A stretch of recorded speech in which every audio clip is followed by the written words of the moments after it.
solutions. Là, on a parlé beaucoup des impacts et des émotions. Et je suis vraiment contente d'avoir notre présentatrice, Kristen Perry, maintenant, que j'ai connue lors de mes études en environnement. Il y a maintenant presque 10 ans ou plus, je ne sais plus. Kristen est activiste, intervenante en agriculture urbaine, on ne lâche pas, avec plus de 10 ans d'expérience en jardinage, entre autres. Et son légume préféré à cultiver, c'est l'aubergine japonaise. Donc, sur ce, je vous laisse Kristen et elle va présenter sur l'agriculture urbaine comme méthode de reconnexion. Donc, une solution face au changement climatique. Donc, oui, moi, je ne fais pas de recherche, donc ce n'est pas une présentation de recherche, mais c'est plus, je vais parler de mon parcours, de mon expérience en agriculture urbaine, puis les communautés qu'on va partir avec ça, bien sûr, comme méthode de reconnexion. Puis, oh, attends, j'ai changé trop rapidement. OK. Puis, dans quelques minutes, je vais vous demander c'est quoi la source de cette déconnexion avec l'alimentation, par exemple. Vous pouvez déjà en réfléchir un peu. On va commencer. Donc, mon parcours, c'est très pertinent à cette présentation. Donc, j'ai mes études de sciences environnementales à McGill. C'était plus pour mieux comprendre les enjeux. Puis, j'étais une militante depuis longtemps. Je suis encore militante pour la justice sociale, la justice climatique, toutes sortes de justice, en fait. J'ai été depuis une décennie aussi. Et j'ai essayé pendant une décennie d'influencer les projets, les lois, les politiques, les institutions comme McGill, par exemple. Puis, il y avait des victoires, mais c'est quand même long, c'est quand même difficile de faire ces changements à ce niveau-là, puis voir des changements substantifs qui vont actuellement avoir un impact positif. Donc, à cause de ça, je continue à militer, mais je mets beaucoup de mon énergie vers la création au lieu de juste lutter contre toujours. Je veux avoir des impacts plus directs. Donc, maintenant, je travaille au Club populaire en sécurité alimentaire depuis, c'est mon 4e saison cette année en fait, donc depuis environ 4 ans. Ce sont des jardins collectifs, donc on partage la prise de décision, on partage le travail, on partage les récoltes. C'est ouvert à tout le monde qui habite à Pointe-Saint-Charles, puis on a d'autres personnes qui n'habitent pas à Pointe-Saint-Charles en fait. Puis il y a toujours le soutien de l'animatrice, donc moi ou mon autre animateur qui est avec moi pour soutenir les participants. Puis, j'ai aussi demeuré une entreprise de coaching en jardinage, EcoGardens de Kiki. C'est vraiment pour pouvoir partager mes connaissances puis encourager d'autres personnes à se lancer dans l'agriculture urbaine. Parce que c'est important que ce n'est pas juste nous qui le fait, mais que tout le monde peut avoir cette connexion-là. Donc, c'est pour ça que j'ai commencé ce travail-là.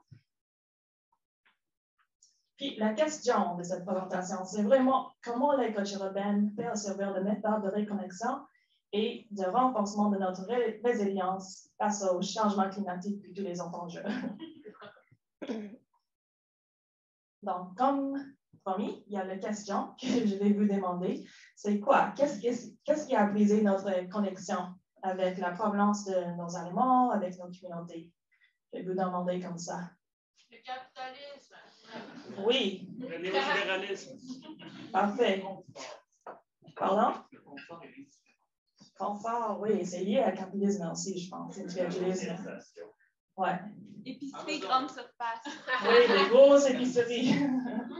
Donc, il y a tout ça. Bon, vous avez bien pensé parce que toutes mes réponses presque sont là. Donc, on a colonisme, migration, impérialisme. Donc, tout ça qui nous déconnecte de nos territoires ancestraux puis de notre attachement au territoire. Le capitalisme, on l'a mentionné aussi. Il y a l'individualisme et la productivité. On va toujours faire plus, on va travailler, on n'a pas de temps pour cuisiner, on n'a pas de temps, c'est sûr, pour faire pousser nos légumes. C'est comme ça. Bien sûr, il y a aussi l'urbanisation. Donc, j'imagine que la plupart de vous habitez ici à Montréal. Il y a des forêts, il y a des jardins, mais ce n'est pas comme la nature nécessairement, c'est un peu loin. Et bien sûr, il y a aussi les destructions des écosystèmes. Donc, on n'habite plus dans une forêt normale. Il y a des personnes qui sont chanceuses, mais... puis je veux aussi faire la connexion avec mon histoire personnelle. Donc, mes grands-parents, en fait, ont eu une ferme en Alberta, en Colombie-Britannique, pardon. Puis pendant la guerre mondiale, la Deuxième Guerre mondiale, tous les Japonais seniors étaient internés. Puis la ferme était vendue pour payer cet internement. Puis ils n'ont pas pu retourner à cette ferme-là. Donc, il y avait toute cette trompe, cette déconnexion qui se fait. Ils ont dû travailler faire du travail forcé sur une ferme qui n'était pas ce qui appartenait pas à mon famille. Donc, c'est vraiment comme tout ça qu'on mentionne ici, c'est un peu dans cette histoire. Mais ils ont quand même demeuré leur propre ferme de patates à Alberta. Puis j'ai adoré vraiment jardiner avec ma grand-mère. Elle a eu un gros jardin pour nourrir sa famille parce qu'il y avait 8 dans son famille. Mais deux décennies plus tard, je suis encore là avec Jordan. Donc, c'est triste, mais c'est aussi une bonne chose qu'on ait eu toute cette histoire-là. Puis pour moi, guérir, réclamer la culture, puis reconnecter avec ces récits, c'est vraiment important. Ça peut être une barrière, un défi, mais aussi c'est important pour répondre à tous les enjeux qui ont fait face. Puis c'est drôle parce que ma mère a travaillé très, très fort pour quitter la ferme, puis moi, je veux juste retourner à la ferme. Mais maintenant, on me dit, tiens, c'est bon. Puis c'est ça, on a un système brisé. Bien sûr, on a mentionné tantôt les grosses entreprises agro-industrielles, les grosses épiceries, ils centralisent et monopolisent l'accès, en fait. Donc, on ne peut plus juste faire pousser nos légumes très facilement, des fois. On est comme déconnecté à cause de ça. Puis, ils contrôlent aussi un peu le coût de notre nourriture, qui devient très cher pendant le mois. De plus, il y a beaucoup d'exploitation dans ce système des humains et de l'environnement. Donc, on parle de terres volées, on parle de personnes volées de leur terre. Donc, esclavage, colonialisme, les personnes autochtones, tout ça, les travailleurs immigrants qui travaillent encore sur toutes les fermes. Donc, il y a beaucoup d'exploitation dans ce système d'agriculture industrielle. Et ce n'est pas très résilient à cause de ça. Il y a beaucoup d'externalités environnementales et sociaux. Il y a des monocultures, comme vous pouvez voir dans la photo. Très peu de biodiversité normale, techniques de production destructives. Puis, on a vu, surtout pendant la pandémie, avec les guerres, avec le changement climatique, des pénuries alimentaires. Et les chaînes d'approvisionnement sont très longues et pas fiables souvent. Donc, on a des pois qui viennent d'Argentine, même si on peut les faire pousser ici, par exemple. Ça ne fait pas de sens. Donc, la question, c'est comment pouvons-nous créer des alternatives plus saines et justes? Donc, les changements climatiques, la pandémie, d'autres impacts, nous amènent à repenser notre système actuel. Donc, on va vraiment parler d'un système alimentaire plus juste. Donc, il y a la sécurité alimentaire, la souveraineté alimentaire, puis la justice alimentaire. Donc, c'est 3 cercles. Tu pourrais imaginer 3 cercles. Une petite, moyenne, grand. Puis la sécurité alimentaire, c'est un peu le milieu. Puis souveraineté alimentaire au hauteur, puis justice alimentaire, c'est le plus gros. Donc, le but, c'est qu'on peut recommencer avec la sécurité alimentaire. Éventuellement, on va avoir la souveraineté, le pouvoir décisionnel.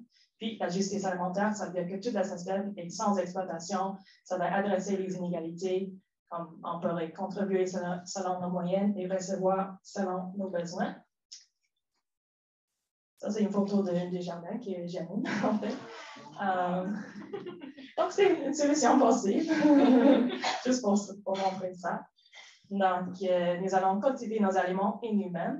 Donc, on va aller vers la sécurité sans frontières et justice alimentaire, comme je viens de mentionner.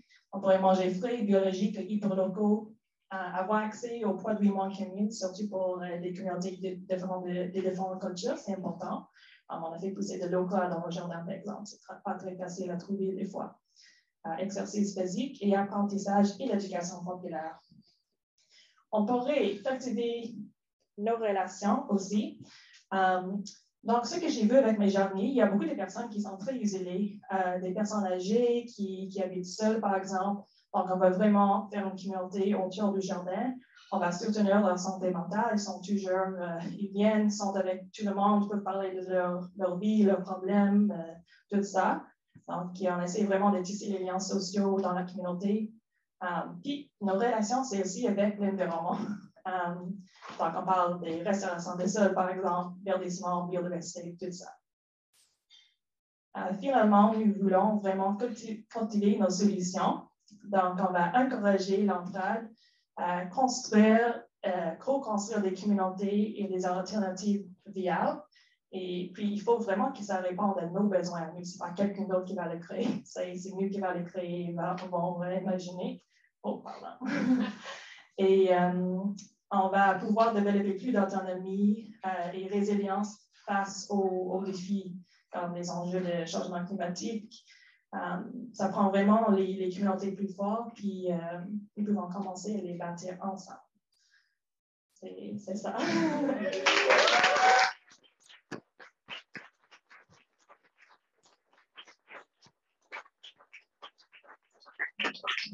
Des questions, c'est le moment.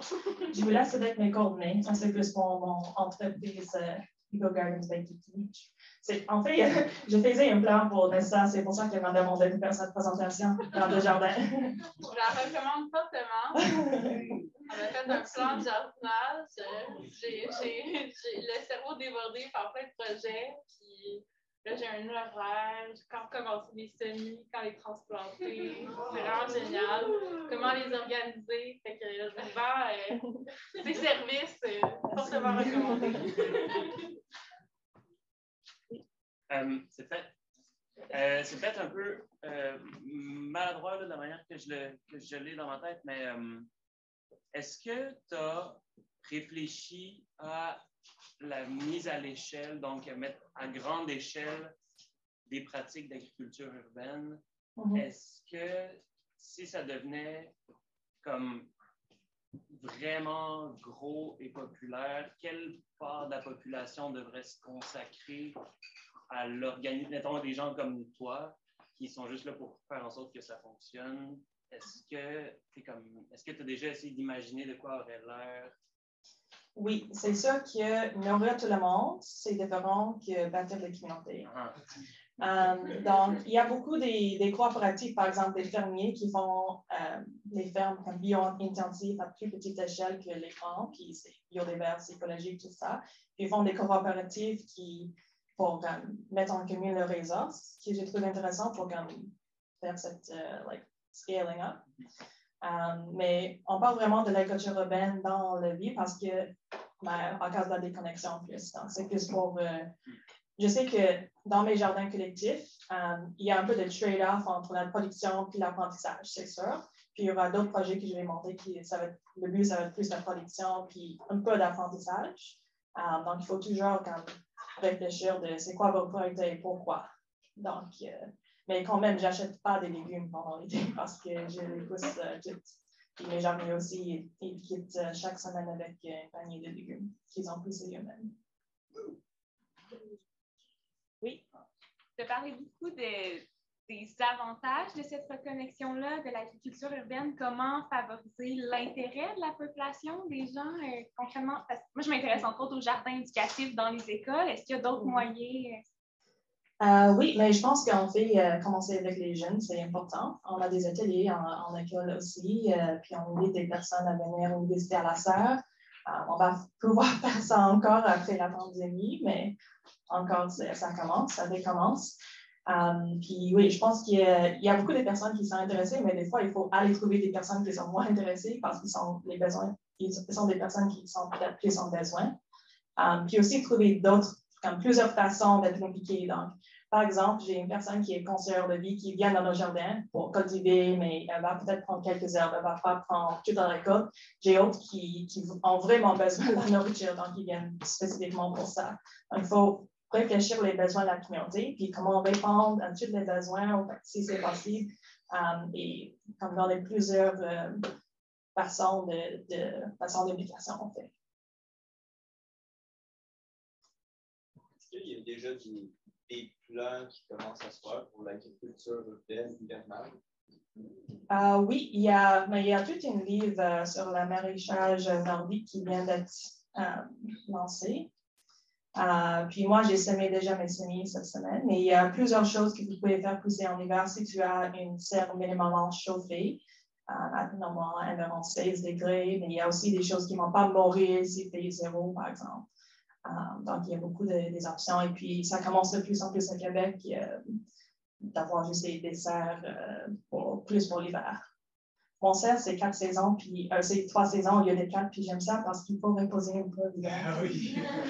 Sinon, je suis comme trop surchargée maintenant pendant la saison de plantation.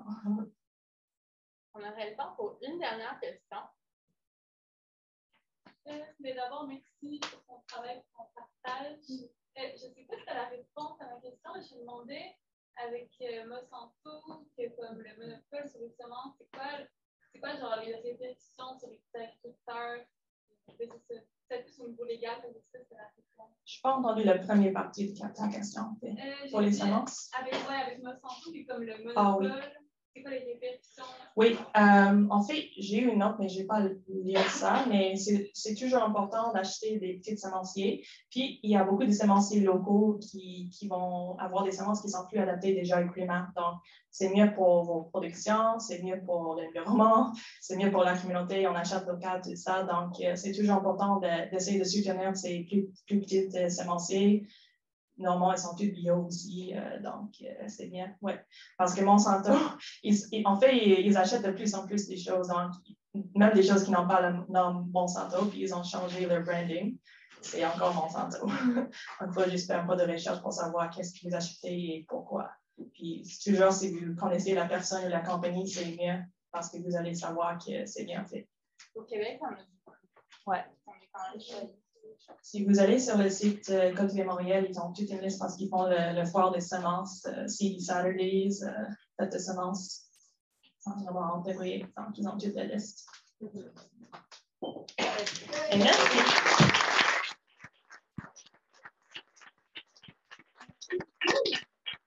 J'ai envie d'ajouter un petit point là, à la question qui a été posée par rapport à si ça se répand, à combien de gens il faudrait qu'on soit dans l'agriculture. Ben, c'était une question qui a été posée durant la pandémie. Si la globalisation s'effondre, quel pourcentage de la population devra être actif dans l'agriculture? C'était 90 % de la population canadienne. Donc, les changements climatiques sont real. Nous devons agir. Ça passe un peu par l'alimentation. Donc, c'est ça.